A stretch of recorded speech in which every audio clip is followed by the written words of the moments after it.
जय हिंद मित्रांनो, मी महेश कोरे, संचालक MK study point and physical academy Gondia. तर आज आपण मराठी व्याकरणातील सगळ्यात महत्त्वाचा घटक समास या घटकावर 2024 ला कोणत्या जिल्ह्याला कोणता प्रश्न आलेला आहे हे आपण आज सविस्तरपणे या ठिकाणी बघणार आहोत। तर चला सुरुवात करूया आपण।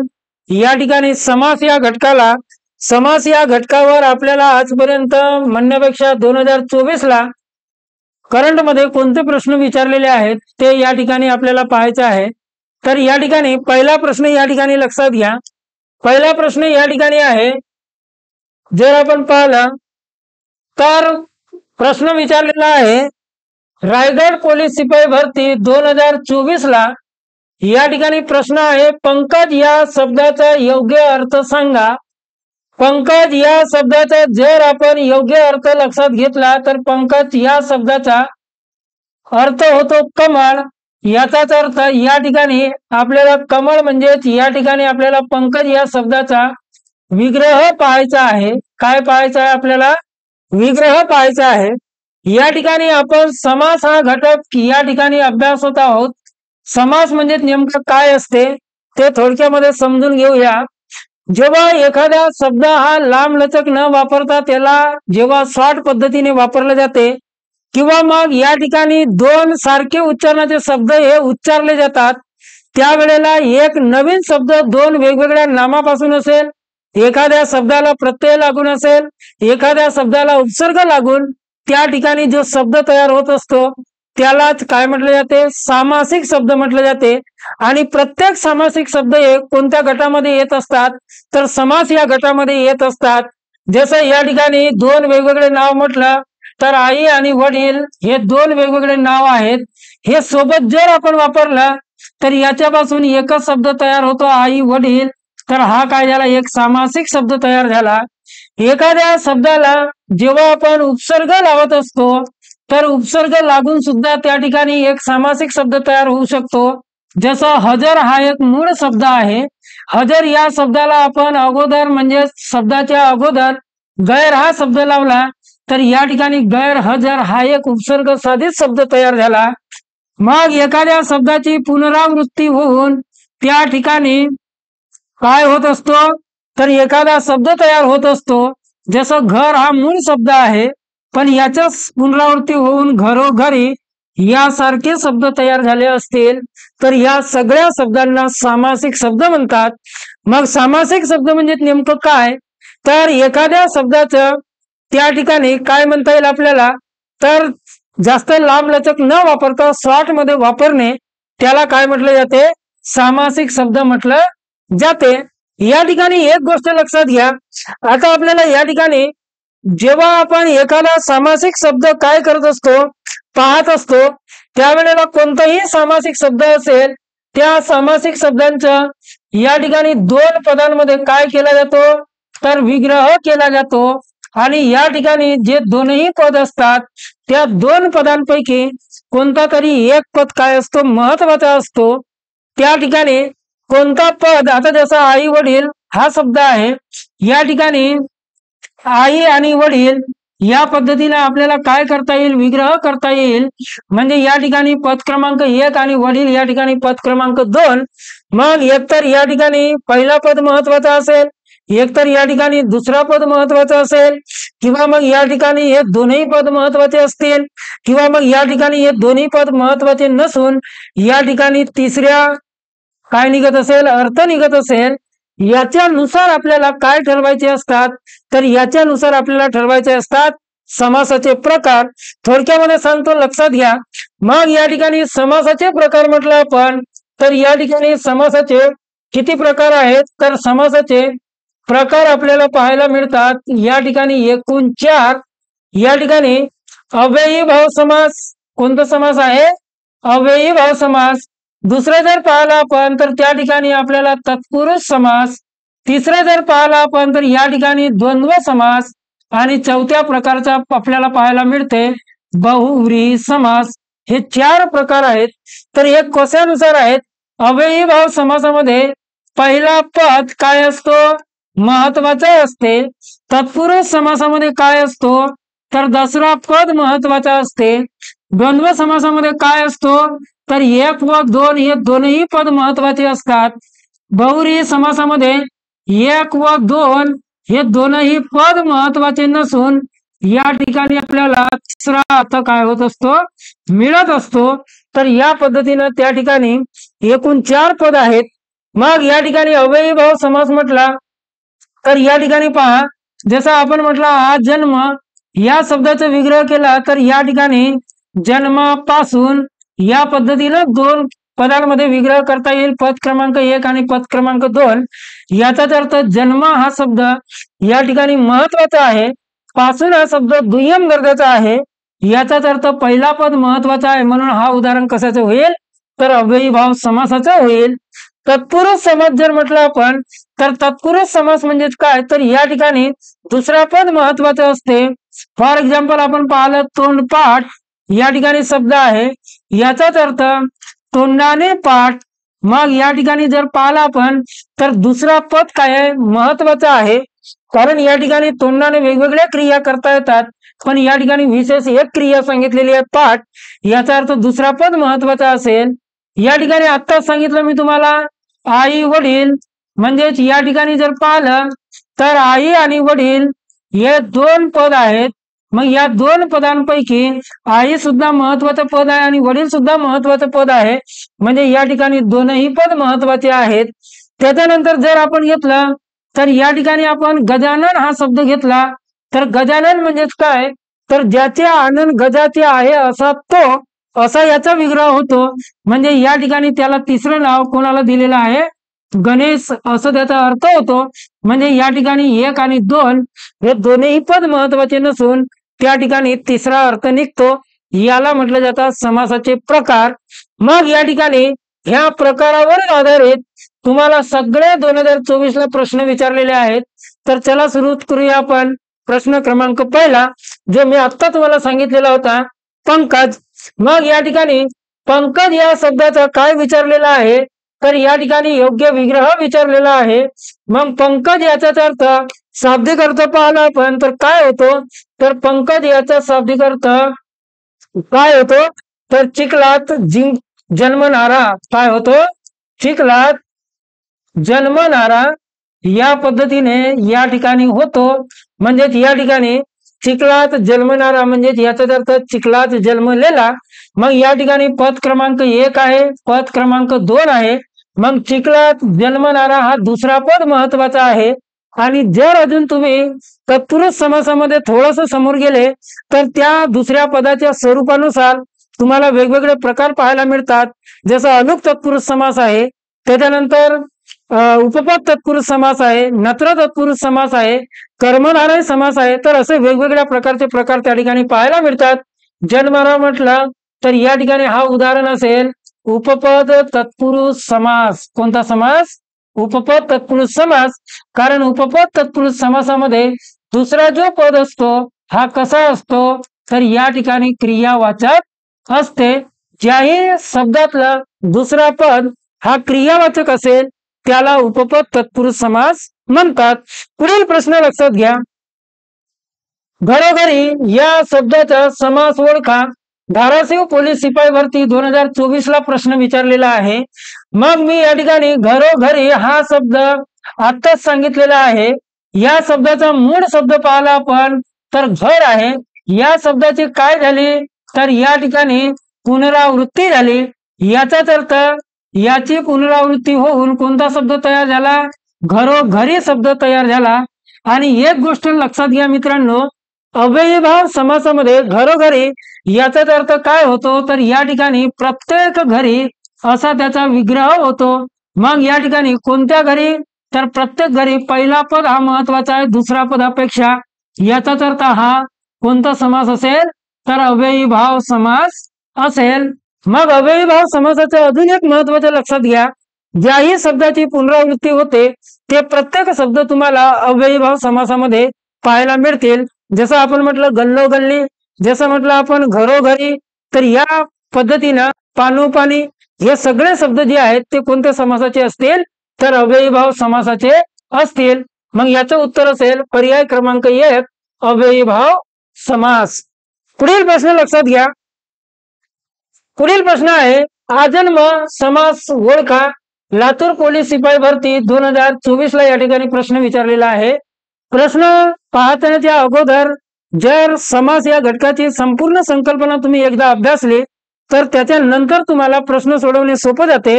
तर या ठिकाणी आजन्म या शब्दाचा काय विचारलेला आहे, समास विचारलेला आहे. याचाच विग्रह होतो मित्रांनी. काय होते तर याचा विग्रह होतो जन्मापासून. काय होते जन्मापासून. मग या ठिकाणी जन्मापासून म्हटलं तर जन्म महत्वाचा आहे, पद क्रमांक 2 महत्वाचा नाही. याचाच अर्थ हा काय असेल तर अव्ययी भाव समास असेल. पण या ठिकाणी एक गोष्ट लक्षात घ्या, या शब्दाचा जर आपण मूळ शब्द जर पाहिला आपण तर या शब्दाचा मूळ शब्द आहे जन्म आणि जन्माच्या अगोदर हा काय लागून आलेला आहे तर उपसर्ग लागून आलेला आहे. मग उपसर्ग लागून आलेला आहे तर हा कोणत्या भाषेतील उपसर्ग आहे तर हा संस्कृत भाषेतील उपसर्ग आहे. आणि मराठीमध्ये एक नियम आहे की जर संस्कृत भाषेतील आ, येता आणि प्रति हे 3 उपसर्ग लागून आले तर तो शब्द नेहमी कोणत्या समासाचा होतो तर अव्ययी भाव समासाचा होतो. तर यानुसार जर पाहिलं तुम्ही तर त्या ठिकाणी पर्याय क्रमांक 1 अव्ययी भाव समास हा काय असेल तर आपलं योग्य उत्तर असेल. पुढील प्रश्न लक्षात घ्या, एकदम साधा आणि सोपा आहे. खालीलपैकी कोणता शब्द द्विगु समासाचं उदाहरण आहे. या पद्धतीने त्या ठिकाणी प्रश्न विचारलेला आहे. तर या ठिकाणी द्विगु समास, मग नेमका द्विगु समास म्हणजेच काय असते हे तुम्हाला माहिती असायला पाहिजे. तर द्विगु समास हा जर पाहिला आपण तर तत्पुरुष समासाचा एक उपप्रकार आहे. तत्पुरुष समासाचा काय आहे उपप्रकार आहे. मग द्विगु समासामध्ये पहिला जो पद असते हा पहिला पद काय असते तर संख्यावाचक असते. काय असते संख्यावाचक असते. आणि जो दुसरा पद असतो हा दुसरा पद काय दर्शवतो तर या ठिकाणी दुसरा पद हा समूह दर्शवते. मग या ठिकाणी महादेव म्हटलं तर महान असा देव या शब्दामध्ये संख्या आहे का मुळीच नाही. नवरात्र म्हटलं तर नवरात्र या शब्दाचा विग्रह जर पाहिले तर या ठिकाणी 9 रात्रींचा काय दर्शवते समूह दर्शवते. याचाच अर्थ 9 ही एक संख्या आहे आणि रात्रींचा समूह ही काय दर्शवते समूह दर्शवते. याचाच अर्थ द्विगु समासाचं उदाहरण पर्याय क्रमांक 2 नवरात्र हा होईल. बालमित्र बालपणीपासूनचा मित्र. 4-5 म्हटलं तर 4 किंवा 5 हे दुसऱ्या समासाचे उदाहरण आहेत. तर पर्याय क्रमांक 2 हा काय असेल आपलं योग्य उत्तर असेल. पुढील प्रश्न पहा, सेम त्याच्यावरच प्रश्न आहे. त्रिभुवन पंचपाळे नवरत्न या खालीलपैकी कोणत्या समासाची उदाहरणे आहेत. प्रश्न विचारला आहे चंद्रपूर पोलीस शिपाई भरती 2024 ला या ठिकाणी प्रश्न विचारलेला आहे. मग या ठिकाणी त्रिभुवन म्हटलं आपण तर या ठिकाणी त्रिभुवन या शब्दाचा काय विग्रह म्हटलं आपण तर विग्रह काय होईल तर 3 भुवनाचा समूह या पद्धतीनं होईल. त्याच्यानंतर पंचपाळे म्हटलं तर या ठिकाणी पंचपाळे म्हटलं तर हा होईल 5 पाड्यांचा समूह. काय होईल 5 पाड्यांचा समूह. जर आपण नवरत्न म्हटलं तर नवरत्नांचा समूह. या पद्धतीनं पहिला पद संख्यावाचक आहे आणि दुसरा पद काय दर्शवते समूह दर्शवते. याचा अर्थ पर्याय क्रमांक 3 हा काय असेल तर द्विगु समासाचं उदाहरण असेल. पुढील प्रश्न लक्षात घ्या. पुढील प्रश्न आहे, अजागीर हा नास्तिक होता. अधोरेखित शब्दाचा समास ओळखा. याचाच अर्थ आपल्याला कोणत्या शब्दाचा समास ओळखायचा आहे तर नास्तिक या शब्दाचा समास ओळखायचा आहे. प्रश्न विचारलेला आहे छत्रपती संभाजीनगर पोलीस शिपाई भरती 2024 ला. मग नास्तिक या शब्दाचा जर आपण पाहिलं तर या ठिकाणी काय होईल विग्रह आपल्याला करता येईल. मग विग्रह होईल आस्था नसलेला या पद्धतीने त्या ठिकाणी विग्रह करता येईल. मग आस्था नसलेला या ठिकाणी पद क्रमांक 1 आहे आस्था आणि पद क्रमांक 2 आहे नसलेला. मग या ठिकाणी आस्था असलेला असं सुद्धा होऊ शकते. पण या ठिकाणी नास्तिक आहे याचाच अर्थ आस्था नसलेला होईल. म्हणजे या ठिकाणी दुसरा पद हा कसा आहे नकार दर्शक आहे. आणि ज्याही शब्दाचं काय करताना विग्रह करताना दुसरा पद हा नकारदर्शक असेल तर त्याला काय म्हटले जाते, नत्र म्हटले जाते. मग या ठिकाणी आस्था असलेला आस्था नसलेला दुसरा पद महत्वाचा आहे, याचाच अर्थ हा तत्पुरुष समासाचं उदाहरण आहे. मग नकार दर्शवते म्हणून हाच उदाहरण होईल नत्र तत्पुरुष समास. या पद्धतीनं आपल्याला या ठिकाणी उत्तर काढता येईल. याचाच अर्थ पर्याय क्रमांक 1 काय असेल, योग्य उत्तर असेल. पुढील प्रश्न बघा. पुढील प्रश्न आहे, छत्रपती शिवरायांना दिव्य दृष्टी होती या वाक्यातील अधोरेखित केलेल्या शब्दाचा समास ओळखा. बीड पोलीस शिपाई भरती 2024. दिव्य दृष्टी म्हटलं तर या ठिकाणी दिव्य दृष्टी याचाच विग्रह काय होईल तर दिव्य अशी दृष्टी. मग या ठिकाणी दिव्य अशी दृष्टी याचाच अर्थ काय तर या ठिकाणी दिव्य दृष्टी अशी म्हणजे दिव्य हा काय कशाचं काम करते तर विशेषणाचं काम करते. कशाचं काम करते, विशेषणाचं काम करते. आणि दृष्टी काय आहे, एक नाम आहे. आणि या ठिकाणी एक गोष्ट लक्षात घ्या, मराठी व्याकरणामध्ये असा एक समास आहे ज्या समासातील पहिला पद हा विशेषण असते आणि दुसरा पद हा नाम असते. आणि जे दोनही पद असतात हे नेहमी प्रथमा विभक्तीमध्ये असतात. याचाच अर्थ त्यांना कोणत्याही विभक्तीचे प्रत्यय लागून नसतात. तो असा समास असतो कर्मधारय समास. कोणता समास असते, कर्मधारय समास असते. याचाच अर्थ विशेषण आहे, नाम आहे, कोणत्याही विभक्तीचे प्रत्यय लागलेले नाही. याचा अर्थ पर्याय क्रमांक 2 हा काय असेल, आपलं योग्य उत्तर असेल. पुढील प्रश्न बघा. मध्यमपद लोपी समासाचा योग्य पर्याय ओळखा. प्रश्न विचारलेला आहे गोंदिया पोलीस शिपाई भरती 2024 ला. मग या ठिकाणी मध्यमपद लोपी हा काय आहे तर एक प्रकार आहे. कोणत्या समासाचा आहे तर या ठिकाणी तो प्रकार आहे. त्या ठिकाणी जर आपण घेतला तर कोणत्या समासाचा तर तत्पुरुष समासाचं काय आहे त्या ठिकाणी उदाहरण आहे. मग या ठिकाणी जर आपण पाहिलं तर त्या ठिकाणी लक्षात घ्या मध्यम पद लोपी. मग मध्यम पद लोपी म्हटलं तर या ठिकाणी मध्यम पद या शब्दावरून समजलेला असेल मधला पद. लोपी म्हणजेच काय तर लोप पावणे. जेव्हा आपण मध्यम पद लोपी समासामध्ये काय असतो ऍक्च्युअली, जेव्हा आपण एखाद्या सामासिक शब्द असते, सामासिक शब्दाचे जेव्हा आपण काय करतो विग्रह करतो त्यावेळेला जो मधला पद असते विग्रह करताना जस्याला तसा असते. परंतु जेव्हा विग्रह केल्यानंतर आपण त्याचा सामासिक शब्द तयार करतो त्यावेळेला मधल्या पदाचं काय होते लोप होते. त्याला म्हटलं जाते मध्यम पदलोपी समास. जसं या ठिकाणी आपण घेतलं जसं पुरणपोळी हा एक उदाहरण घेतला म्हणजे याचाच विग्रह काय होईल तर पुरण घालून काय होईल, पुरण घालून तयार केलेली पोळी. या पद्धतीने त्या ठिकाणी आपल्याला विग्रह करता येईल. मग याच्यातलं सगळ्यात महत्वाचे जर पद म्हटलं तर तो आहे पुरण एक आणि दुसरा आहे पोळी. हा झाला या ठिकाणी मधला पद म्हटलं तर मधला पद काय होईल घालून तयार केलेली पोळी. म्हणजे या ठिकाणी विग्रह करताना आपल्याला काय असतो मधला पद जशाला तसा असतो आणि सामासिक शब्द तयार करताना मधल्या पदाचा काय होतो लोप होतो. याला म्हटलं जाते मध्यम पद लोपी. मग आता याच्याकडे चला मुख कमल. मुख असे कमल किंवा मुखासारखे कमल हा होणार नाही. या ठिकाणी चुलत सासरा म्हटलं तर बायकोच्या नात्याने चुलता या नात्याने सासरा असं आपण म्हणू शकतो. म्हणजे या ठिकाणी बायकोचा चुलता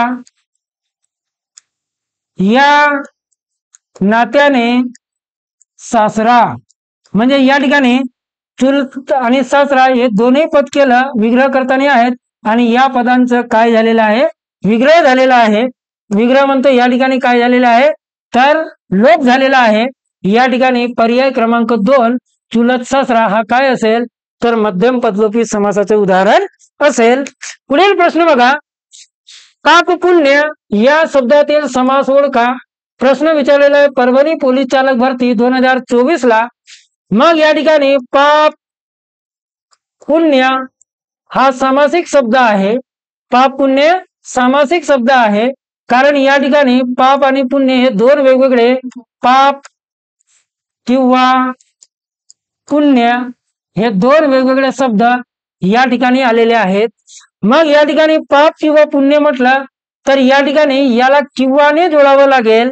मग या ठिकाणी किंवाने जोडावं लागेल किंवा मग या ठिकाणी आणि त्याच्यानंतर वा, त्याच्यानंतर अथवा, त्याच्यानंतर व यासारख्या उभ्यानवी अव्ययाने यासारख्या शब्दांना जोडता येते. मग या ठिकाणी पाप किंवा पुण्य या शब्दाने किंवा उभ्यानवी अव्ययाने याला जोडावं लागेल. मग या ठिकाणी हा शब्द कोणत्या समासाचा आहे असं या ठिकाणी विचारलेलं आहे. तर अव्ययीभाव समास नाही, बहुव्रीही सुद्धा नाही, तत्पुरुष सुद्धा नाही. या ठिकाणी होईल द्वंद्व समास. कारण द्वंद्व समासामध्ये पहिला पद आणि दुसरा पद हे दोन्ही पद काय आहेत, महत्वाचे आहेत. या ठिकाणी या पदाला सुद्धा सोडता येत नाही आणि या पदाला सुद्धा सोडता येत नाही. याचा अर्थ दोन्ही पद महत्वाचे आहेत.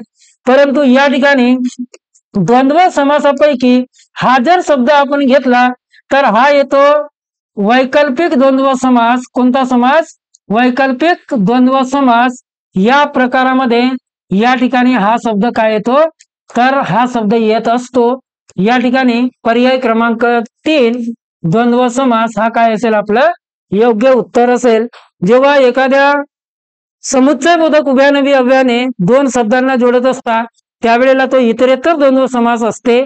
जसं फॉर एक्झाम्पल आई वडील, आई आणि वडील, आणि हा समुच्चय बोधक काय आहे, तर उभयानवी अव्यय आहे. पुढील प्रश्न बघा. पुढील पैकी बहुव्रीही समासाचे उदाहरण कोणते? सिंधुदुर्ग पोलीस शिपाई भरती 2024 ला प्रश्न विचारलेला आहे. आई वडील हा शब्द द्वंद्व समासाचा आहे. प्रतिवर्ष हा अव्ययीभाव समासाचा आहे. कारण संस्कृत भाषेतील प्रति हा काय लागून आलेला आहे, उपसर्ग लागून आलेला आहे. आमरण हा देखील अव्ययीभाव समासाचं उदाहरण आहे.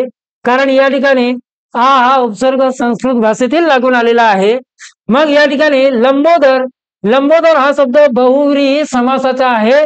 कारण याच्यातून पहिला आणि दुसरा पद महत्वाचा नसून त्याच्यामध्ये तिसरा अर्थ त्या ठिकाणी निघत असतो.